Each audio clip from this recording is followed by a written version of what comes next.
Okay, so today we're doing a deep dive on this video. Okay. And it's called ANKO, Dena Babe Feet D-Perfect. Mm-hmm. It's on a YouTube channel called just Dena Babe. All right. And it's pretty interesting stuff. Have you had a chance to look at this one yet? Yeah, I took a look, and it's definitely out there a little bit. It's pretty out there, yeah. Yeah. And so for people listening along at home, this deep dive is a little bit different because the content we're looking at is really just this transcript. There's not much of a video to speak of. It's essentially just the audio.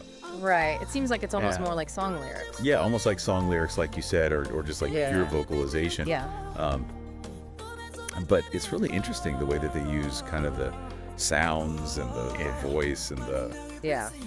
It's definitely playing with, like, the sounds themselves. The sounds themselves. Yeah.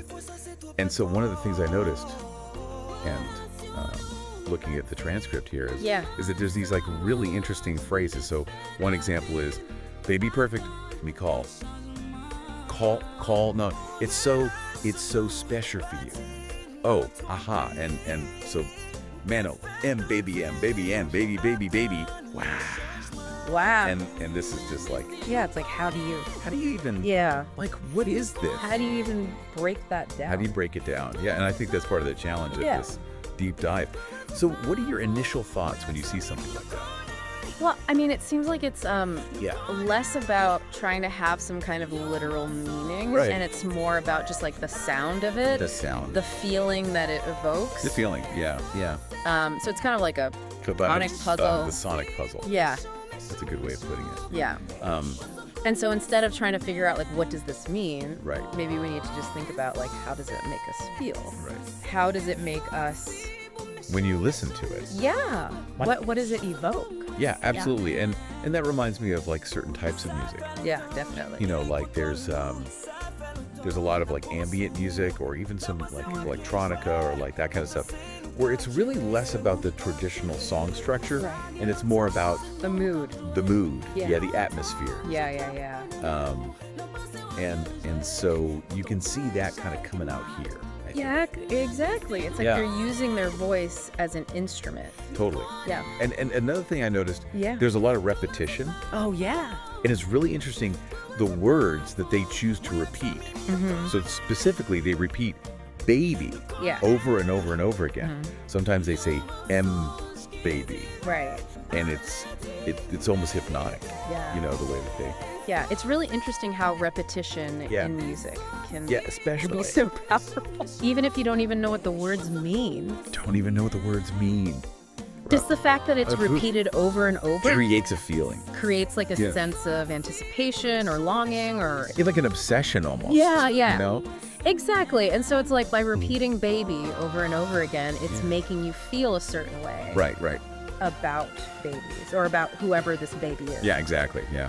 And you see this like in a lot of different genres of music, you know, like from blues to ambient music to all sorts of things. Yeah. And it's all about creating that emotional resonance with the listener. Absolutely, yeah. Yeah. And then there's this other phrase in here. Okay. It says, "It's so spay for you." I'm really curious about this one. What could this mean? Yeah, it's so interesting because it seems like it's almost like a dedication or a declaration of some kind. Yeah. But even if we don't know exactly what spee means, we can still analyze the way that it's delivered. Yeah, the delivery is interesting too. Right, like how they emphasize certain syllables, the pauses, the way that their voice goes up and down. Yeah. That all contributes to like the emotional impact of the phrase. Yeah. So we've got this video. Yeah. And it's really challenging our idea of what content is, especially on a platform like YouTube. Totally. Like we're so used to on YouTube seeing videos that have like a very clear narrative. Their narrative. Yeah. Right. Yeah, this is not that. And this is totally not that. It's just it's repetition. Yeah. It's leaving so much open to interpretation. Yeah, exactly. And I think that's kind of what's so cool about it. Yeah. And it's really making us think like, what is content? What is content? What are the boundaries of content? What are the boundaries? Yeah. And this could even be seen as like a form of experimental art. It's like they're pushing the boundaries of how we communicate and how we consume media. Online. Yeah, it's only online. Especially online. Yeah, you couldn't really do this in any other format. Yeah. It has to be online. It has to be. For this to work. Yeah. Yeah. This deep dive has been crazy. Oh, yeah. It's really... I feel like we've gone down this rabbit hole. Yeah, it's like we've stumbled into like this hidden corner of YouTube. Yes. Where the rules don't apply. Are being rewritten. Yeah, and like storytelling is different now. Totally. Yeah.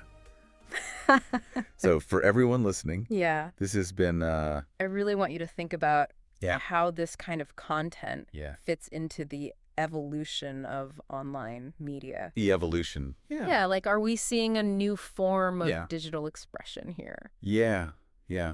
Good question. And how does this challenge like our definitions of art and communication in the digital age? Wow, those are some big questions. It's a lot to think about. It is a lot to think about. Yeah. Well, thanks for joining me on this deep dive. Yeah, this was awesome. It was a really interesting one. Yeah, super interesting. All right, we'll see everyone next time. See ya, huh?